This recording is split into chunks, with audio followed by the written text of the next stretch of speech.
Good morning. My name is Corless Smith, and today Ron Weisberg and I will lead the service on behalf of Pastor Teresa Soto, worship producer Vincent Rains, Stephen Schneider, and others on the worship team. We welcome you to worship with First Unitarian Church of Oakland. We're kind of using imitative magic here today. If we act like it's raining, maybe it will rain. I can only hope.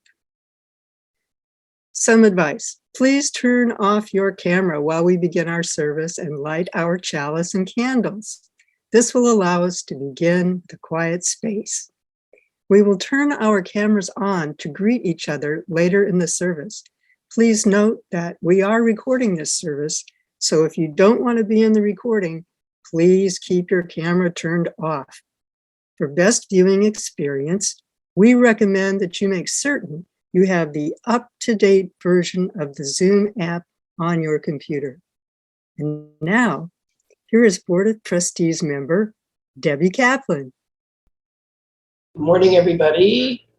Welcome to First Unitarian Church of Oakland. We are a multiracial, anti-oppressive, multi-generational community of worshipers, and we welcome you here today. We gather here every Sunday morning and are soon to be hopefully meeting in person and are now meeting on Zoom. You are very, very welcome here if this is your first time or if this is one of many, many times that you joined us. And so welcome this morning. Here are some reminders.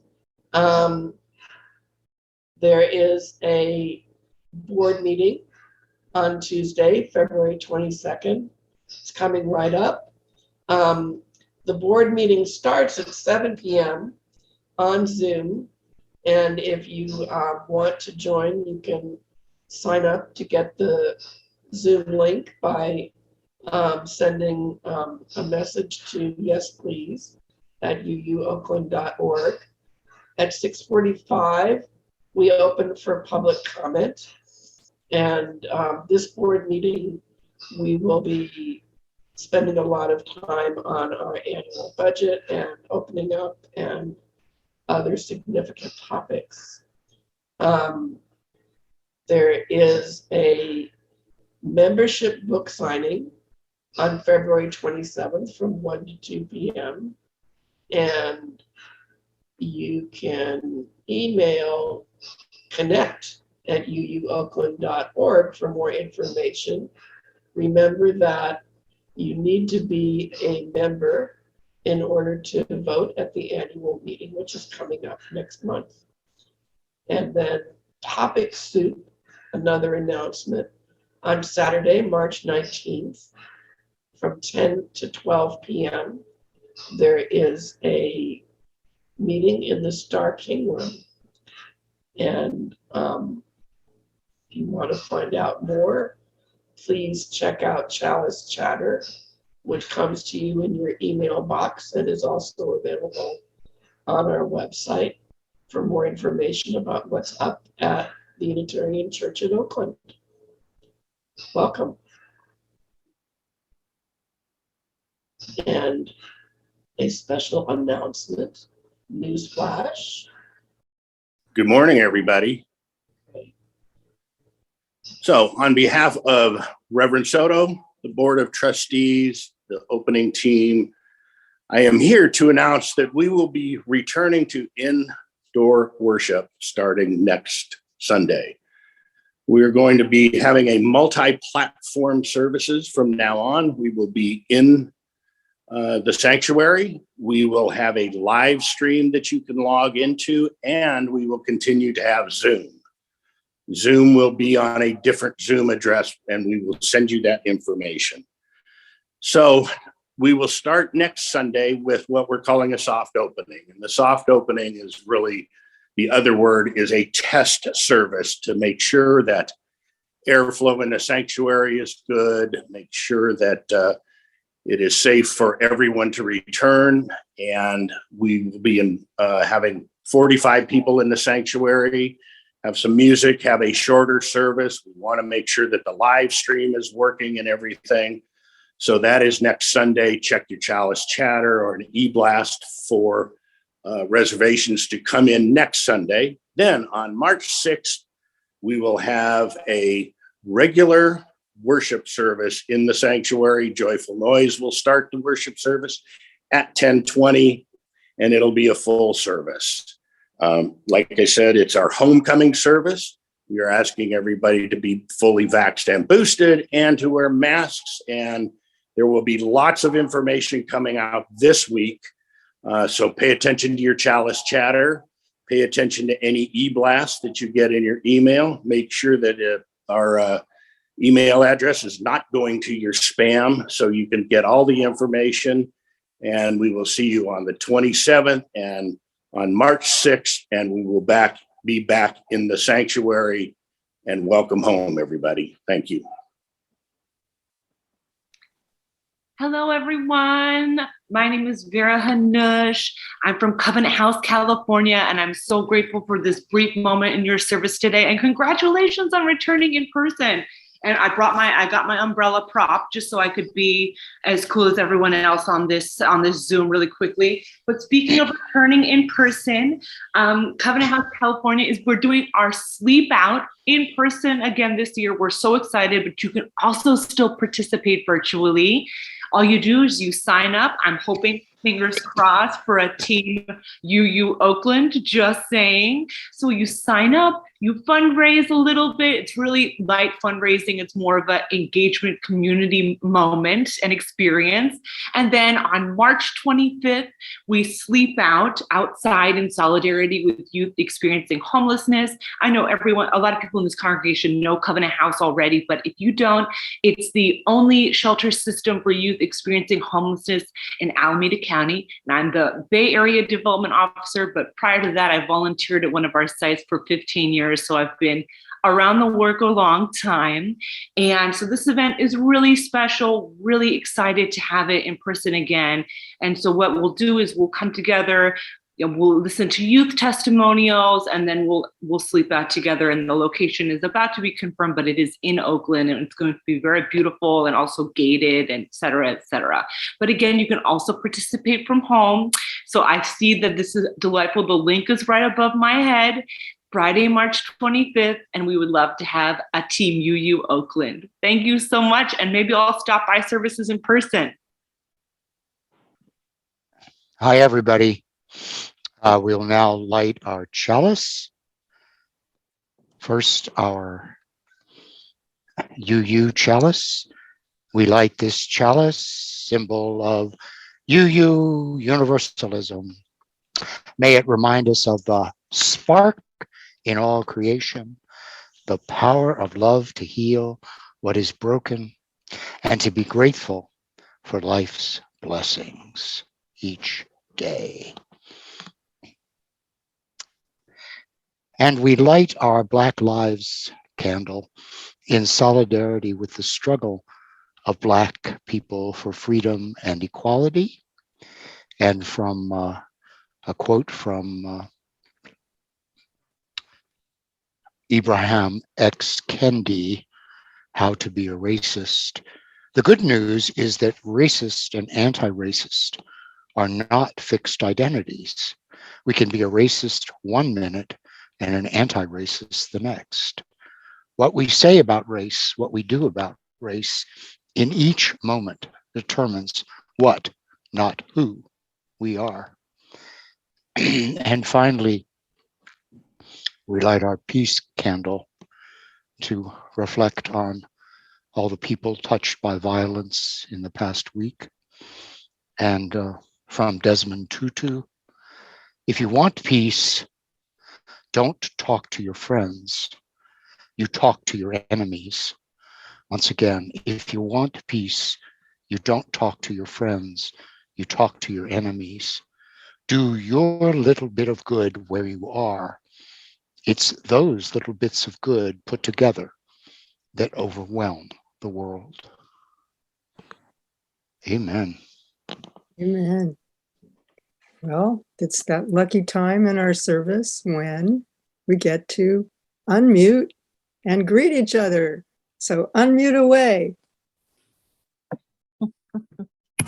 Morning, everybody. Good morning. Good to see you all. Good morning. Morning, folks. Hello, hello. Hi, Emily and Good Greg. morning. Good morning. Hi, Hi, Tom hi, and Janet. Tara. Hi, Marcy. Hello, everybody. MJ, Debbie. Good Tara. Hi, Noemi. And Debbie. Marcy. Hi. Dennis, And Donna, Rod, MJ and Janice. Corless, Carol. Sarah, Kathleen. Emily and Greg, Allison. MJ, Dick, Kathleen. Debbie, Debbie, Kira. Dennis. Emily, Hi, Debbie. Vera, hey Dawn, Judith. George, Hello. Hi, Sarah. Hi, Debbie. Hi, Jenny. Hi, Marcy. Hi, Peter. Hi, Daisy. Hi, Sherry. Jeffrey. Welcome, strangers. Debbie. Hi, Mary. Hi, Janet. Hello, Hi, hello. Kathy. Hi, Hi, Emily. Carol. And Gregory. Dave. I, Hello. Hi, Okay, Helen. Hi, time Dave. to mute up again. Hello. Mute up again. Hi. Yeah. Nice to see everybody. The reading today is from Pema Chodron, When Things Fall Apart. When things fall apart, and we're on the verge of we know not what, the test of each of us is to stay on the brink and not concretize. The spiritual journey is not about heaven and finally getting to a place that's really swell. Gampo Abbey is a vast place where the sea and the sky melt into each other. The horizon extends infinitely, and in this vast space float seagulls and ravens. The setting is like a huge mirror that exaggerates the sense of there being nowhere to hide. Also, since it is a monastery, there are very few means to escape. No lying, no stealing, no alcohol, no sex, no exit. Gampo Abbey was a place to which I had been longing to go. Trungpa Rinpoche asked me to be the director of the abbey, so I finally found myself there. Being there was an invitation to test my love of a good challenge because in the first years, it was like being boiled alive. What happened to me when I got to the abbey was that everything fell apart. All the ways I shield myself, all the ways I delude myself, all the ways I maintain my well-polished self-image, all of it fell apart. No matter how hard I tried, I couldn't manipulate the situation. My style was driving everyone else crazy, and I couldn't find anywhere to hide. I had always thought of myself as a flexible, obliging person who was well liked by almost everyone. I'd been able to carry this illusion throughout most of my life. During my early years at the Abbey, I discovered that I had been living in some kind of misunderstanding. It wasn't that I didn't have good qualities. It was just that I was not the ultimate golden girl. I had invested so much in that image of myself. And it just wasn't holding together anymore. All my unfinished business was exposed vividly and accurately in living technicolor, not only to myself, but to everyone else as well. Everything that I had not been able to see about myself before was suddenly dramatized. As if that weren't enough, others were free with their feedback about me and what I was doing. It was so painful that I wondered if I would ever be happy again. I felt that bombs were being dropped on me almost continuously, with self-deceptions exploding all around. In a place where there was so much practice and study going on, I could not get lost in trying to justify myself and blame others. That kind of exit was not available. A teacher visited during this time, and I remember her saying to me, "When you have made good friends with yourself, your situation will be more friendly too." I had learned this lesson before, and I knew that it was the only way to go. I used to have a sign pinned up on my wall that read, "Only to the extent that we expose ourselves over and over to annihilation can that which is indestructible be found in us." Somehow, even before I had heard this Buddhist teaching, I knew that this was the spirit of true awakening. It was all about letting go of everything.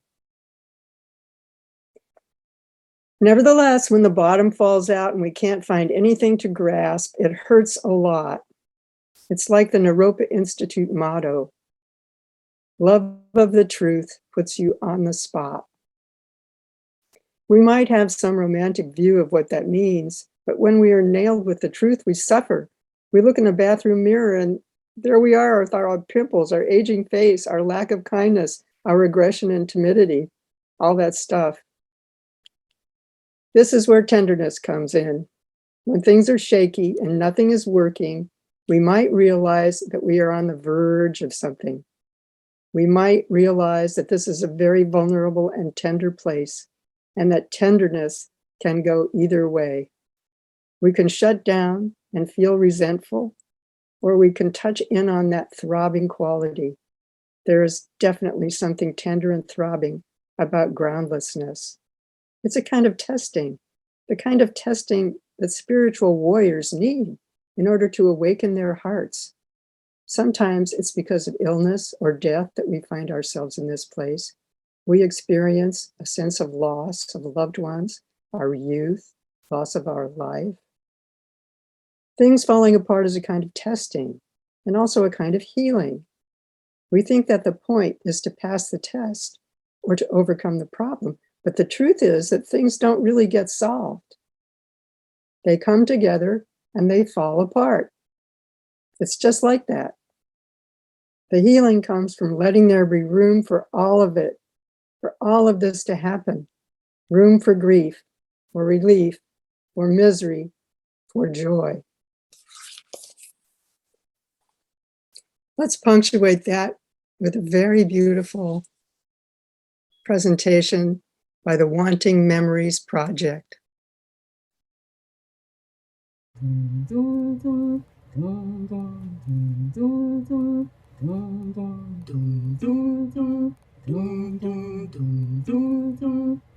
I am sitting here wanting memories to teach me to see the beauty in the world through my own eyes.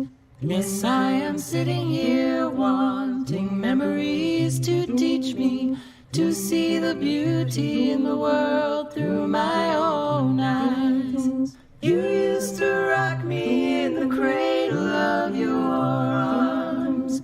You said you'd hold me till the pains of life were gone. You said you'd comfort me in times like these, and now I need you. Now I need you. And you are gone. I am sitting here wanting memories to teach me to see the beauty in the world through my own eyes. Now that you've gone and left me, there's been so little beauty, but I know I saw it clearly through your eyes. Now the world outside is such a cold and bitter place. Here inside I have few things that will console. And when I try to hear your voice above the storms of life, then I remember all that I was told. I am Bring me all your dreams, you dreamers. Bring me all your heart melodies, that I may wrap them in a blue cloud cloth. Yes, I am sitting here far from the too rough fingers of the world. to see the beauty. Bring me all your dreams, you dreamers. Think on the things that made me feel so wonderful when I was young. I think on the things that made me laugh, made me dance, made me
Wanting Memories, one of the most beautiful songs ever written. That song now always reminds me of my grandpa. Eastside Boswell was one of the great human beings of my life and my wife Pam. Thank you for the music you have composed for people all around the world. You have been a blessing to all of us. Happy, happy birthday. We love you, Eastside.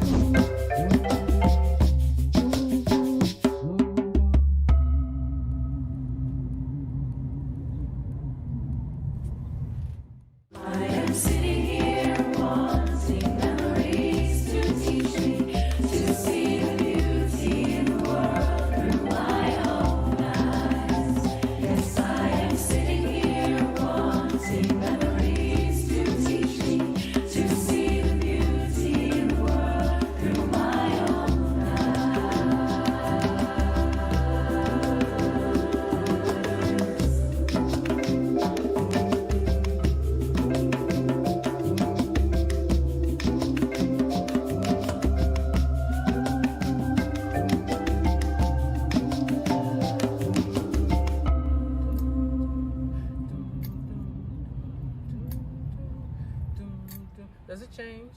Nope.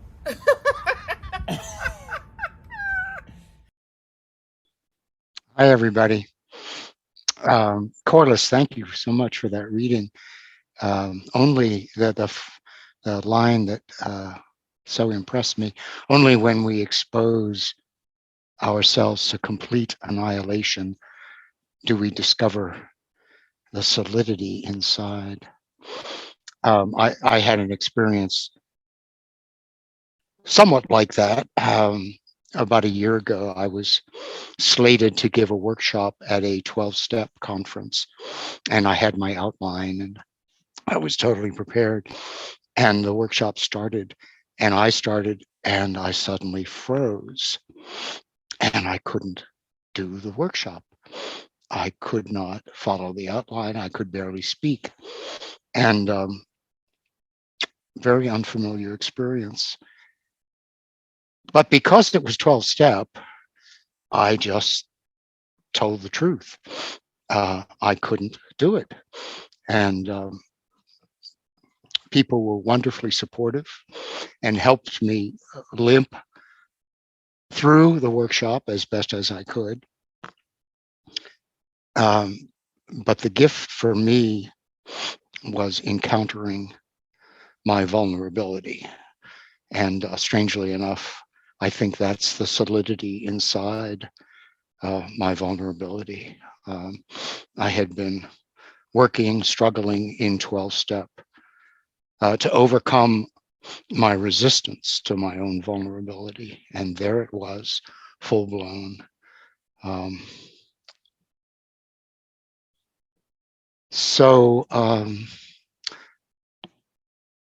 I grew up in a world where vulnerability wasn't welcome. What are you going to do about it was always the response to any problem or any issue. What are you going to do about it? Never any curiosity or interest in the experience I was having, the feelings I was having. Always, what are you going to do about it? Very task-oriented, very instrumentally oriented. And as a consequence, I lost track of my own feelings, lost track of my own experience, and became totally focused on what I was going to do about life, which didn't turn out too well. Also growing up in Miami, Florida, I had exposure to lots and lots of rain during the summer, late spring and summer months. It would rain almost every morning, just a delicious, lavish rain right from dawn, pouring rain, warm rain, noisy on the awnings and on the leaves of the trees in the yard. And there was water everywhere in Miami. There was the Atlantic Ocean 20 minutes away, and the swampy Everglades 45 minutes east. And there was even a creek until it got covered over by a shopping center, a creek where we fish for brim. And then when I came to California in the 60s, rain was plentiful. I remember my first powerful memory of rain. I was on the top floor of the student union at Cal and looking out the window, and pouring rain just in sheets coming down. And it was a week of rain or more of gray skies that went on day after day after day. Well, not so much anymore. Over the last 30 years, that whole experience of rain has diminished more and more. And when I stop and wonder how I feel about it, it's still a distant experience. It's happening out there.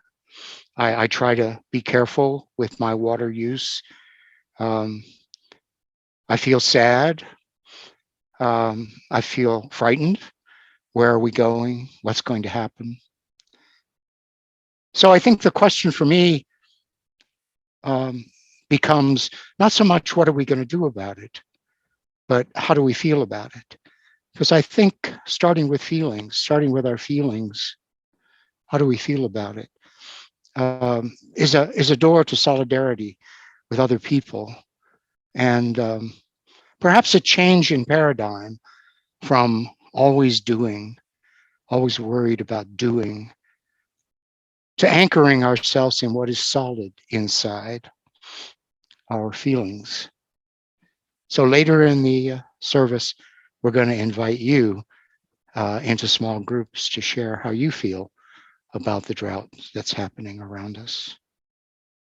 Thank you. I found a hymn in the hymnal that I don't think we've ever sung before. It's called, "Oh, Give Us Pleasure in the Flowers Today." And it felt particularly appropriate because the flowers, they're beautiful. The plum blossoms and the other blossoms are beautiful, but I feel like, wait, it's not time. So this reminds me, oh, give us pleasure in the flowers today. Performed by the First Parish Choir.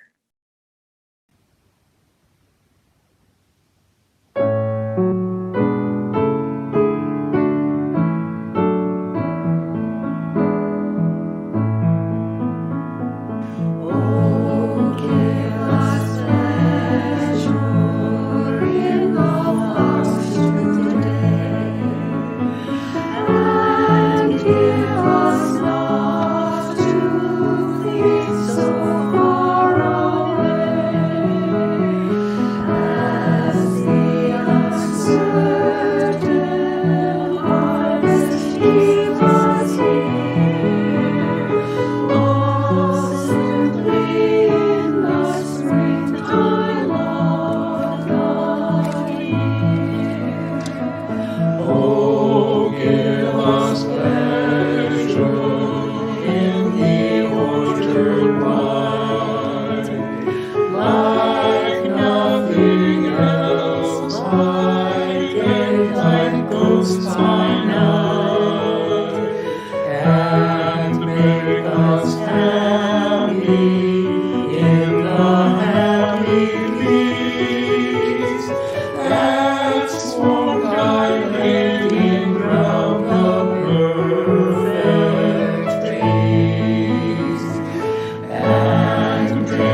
That was so nice.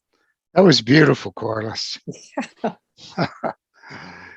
So wait a minute. I forgot Okay. my reflection. Oh, So I think I'll do it. yeah, good idea. And then we'll have our breakout groups. So that'll Fair give enough. everybody to look forward to. Yeah, something Fair to look forward enough. Fair So, enough. Thinking about control. Initially, to me, even the word control is oppressive or repressive. On reflection, though, I find that, in fact, in many cases, I'm in favor of control. It's all a matter of context. When someone says, control yourself, that's either repressive or a useful thing to say, depending on the situation in which it's said.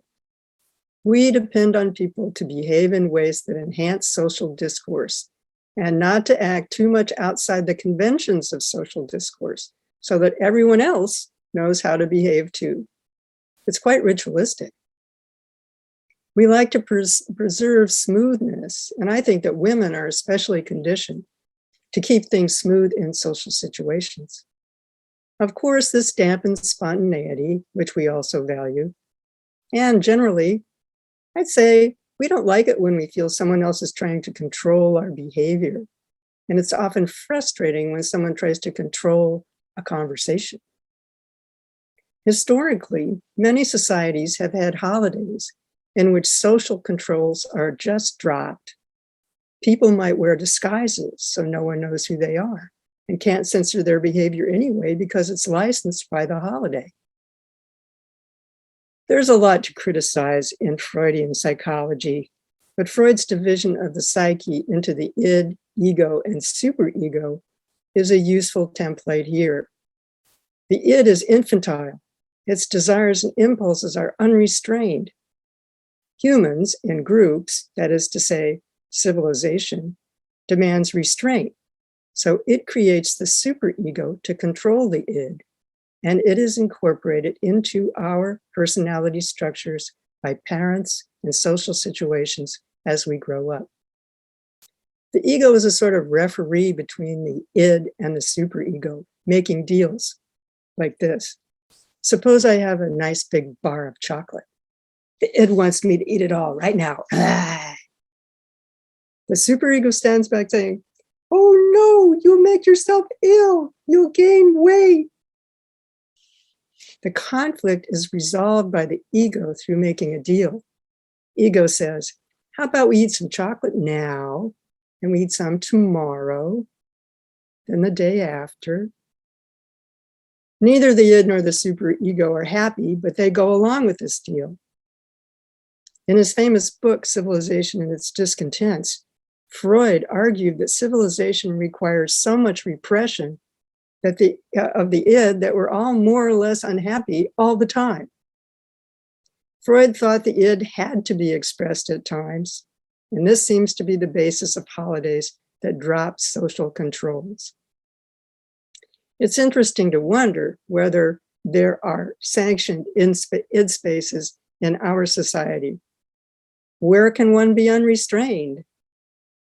Maybe the stereotypical office Christmas party, where sexual liaisons might arise, is the closest thing that we have to a holiday of unrestraint.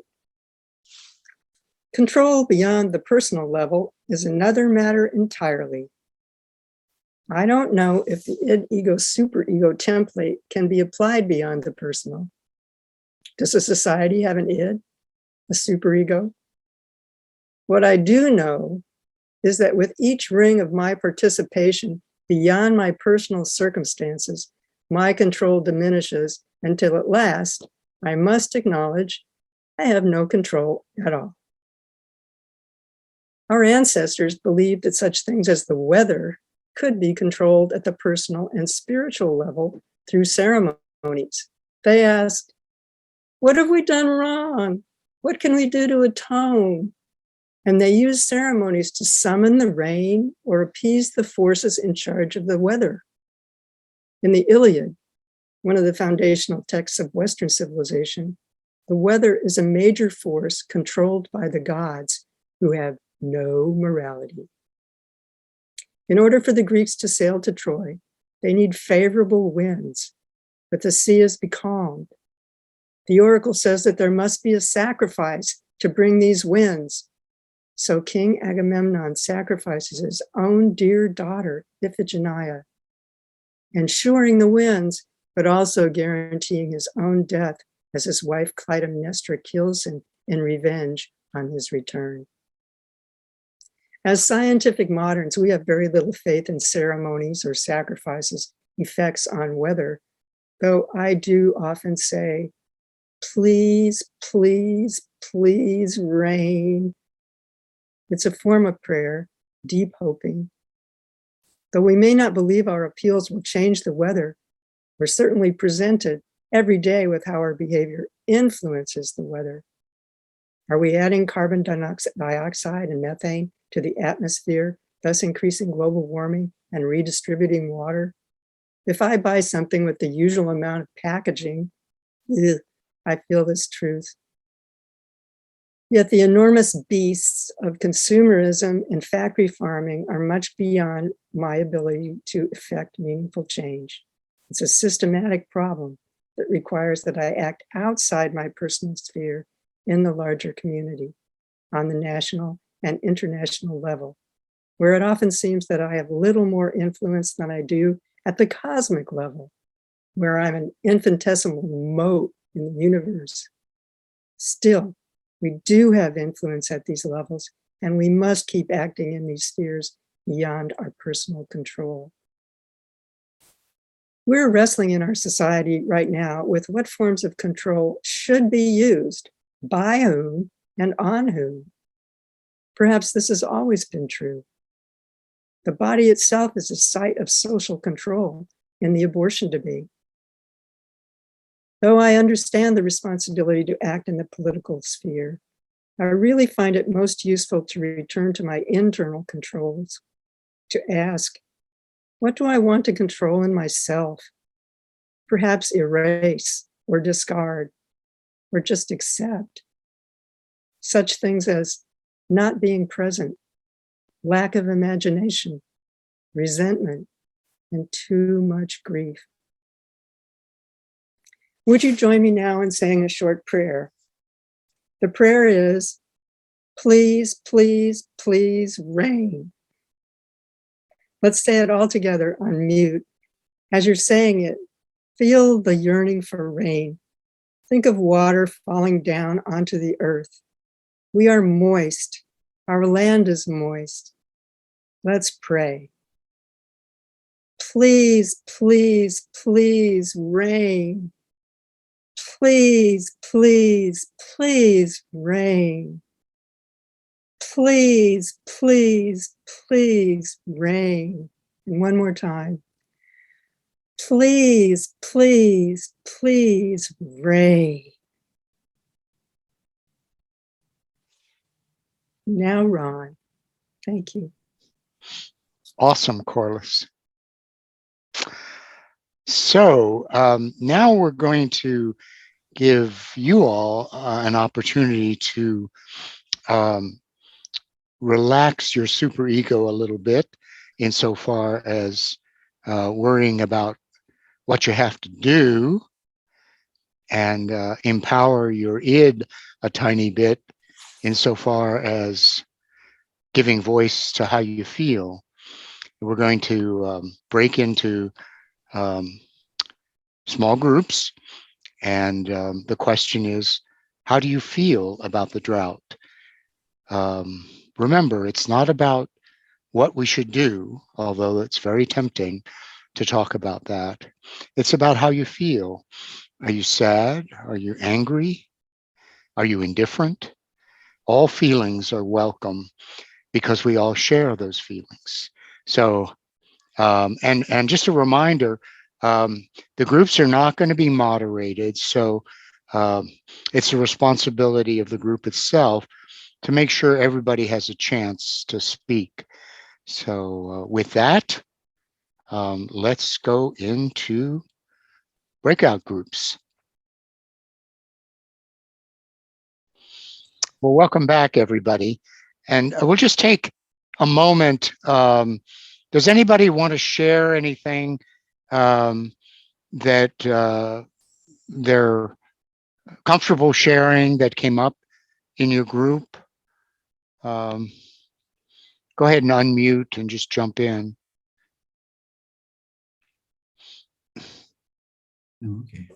Okay. Well, I talked a little bit about the idea of feelings, and it's sort of like a chicken and the egg thing. And the feelings, as you pointed out, Ron, need to come first and need review, and I don't give them their justice. So we talked, I did quite a bit about that idea of dissecting my own feelings and thinking about how that impacts what I'm going to wind up doing. And it's a healthy thing for me to do. And I think that it's not just because I might get better action. I think it's because it's good for my soul to process my feelings and better understand that. So I appreciate this exercise. But he couldn't come up with feelings around the drought. So I was working on it. He's thinking about how he's feeling. Oh, good. Well, that's where we start with our truth, right? Tomorrow. Yes. Yeah. Anybody else? Okay. Anybody else? I heard a stirring. I guess I am a gardener, so I am feeling sad about not being able to plant things and having so many plants that are struggling and concerned about what it is going to mean long term. All right. Okay, well, thanks everybody for participating in our breakout exercise. And I think I'm next. So, hello, dear friends. I'm the Reverend Mary Foran. I'm your affiliated community minister. And I'm going to talk about generosity and how hard the time we've been in has been. I'm reflecting that during this time, members have died, members have joined, babies have been born. So it's that mix of sadness and joy. Youth have graduated high school, and some people have moved away. And fingers crossed, though we know it isn't entirely in our control, we will be back in our building in 2 weeks. And I'm so glad to hear that we're going to continue multi-platform. So those who cannot, for all the different reasons, come in person, there'll still be ways to be connected. And I imagine that we lay out the welcome mat and that we bring curiosity about who's going to come back and who will cross the threshold for the first time, wondering if there's room for them in this community. So I'm honored to invite you to share your financial means with this community that is larger than any single individual, and also that relies on each of us to keep growing wider, deeper, kinder, more considerate, more gentle, more loving.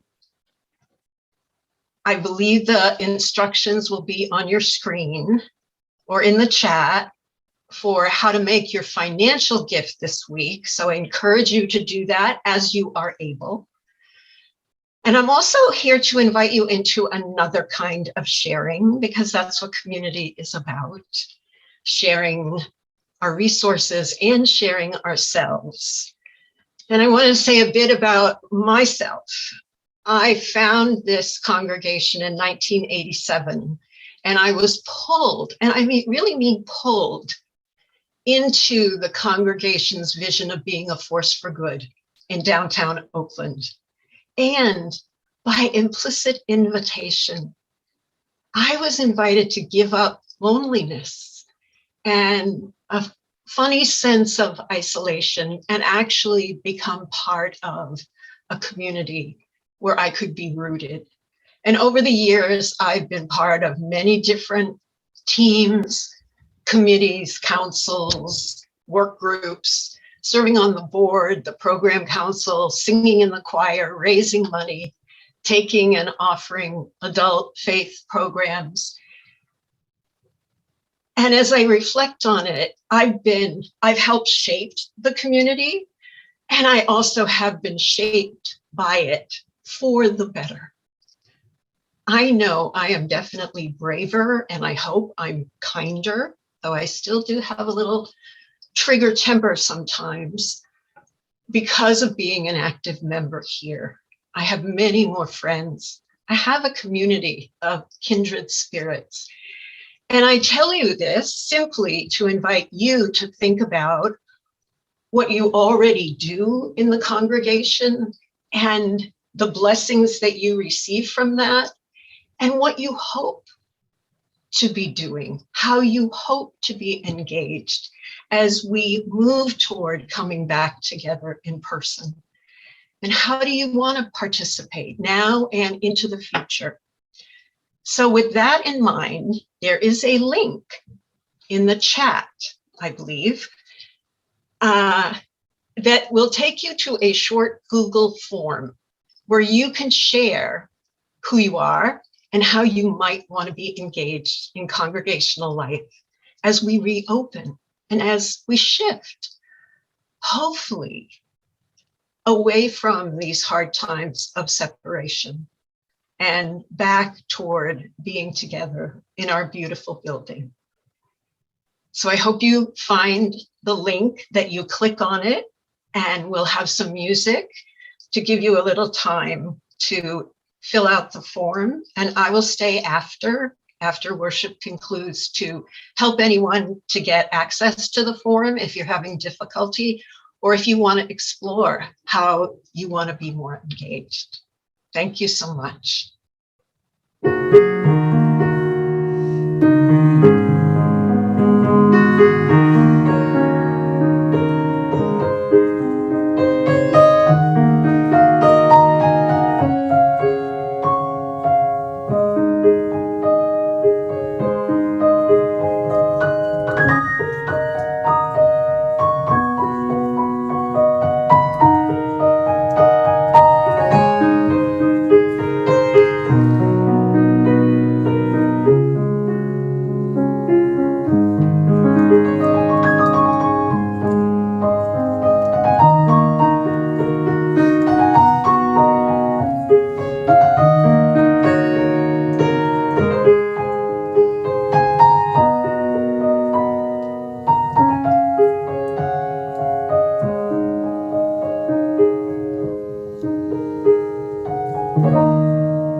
Oh, thank you for that beautiful music. So please stay muted, but join me in speaking the congregational commitment to the work of the church, which is weaving a tapestry of love we call community. We dedicate ourselves and these our offerings. Blessed be. I'm going to offer a poem to take us out and take us through the week. This is Pablo Neruda, Pablo Neruda, the great Chilean poet, counseling us about keeping still. It's called Keeping Quiet. Now we will count to 12, and we will all keep still. This one time upon the earth, let's not speak any language. Let's stop for 1 second and not move our arms so much. It would be a delicious moment without hurry, without locomotives. All of us would be together in a sudden uneasiness. The fisherman in the cold sea would do no harm to the whales, and the peasant gathering salt would look at his torn hands. Those who prepare green wars, wars of gas, wars of fire, victories without survivors, would put on clean clothing and would walk alongside their brothers in the shade without doing a thing. What I want shouldn't be confused with final inactivity. What I want shouldn't be confused with final inactivity. Life alone is what matters. I want nothing to do with death. If we weren't unanimous about keeping our lives so much in motion, if we could do nothing for once, perhaps a great silence would interrupt this sadness, this never understanding ourselves and threatening ourselves with death. Perhaps the earth is teaching us when everything seems to be dead and then everything is alive. Now I will count to 12 and you keep quiet and I will go. I hesitate to say anything after that. I kind of want to keep quiet. But I do want to say thank you. Thank you very much for joining us for worship today. And we invite you to stay in this Zoom meeting for coffee hour. Up next, we invite newcomers to our newcomer welcome breakout room, which is opening now. Earth Justice Advocates meets by Zoom at 12 today, and the link is in the chat window. Adios.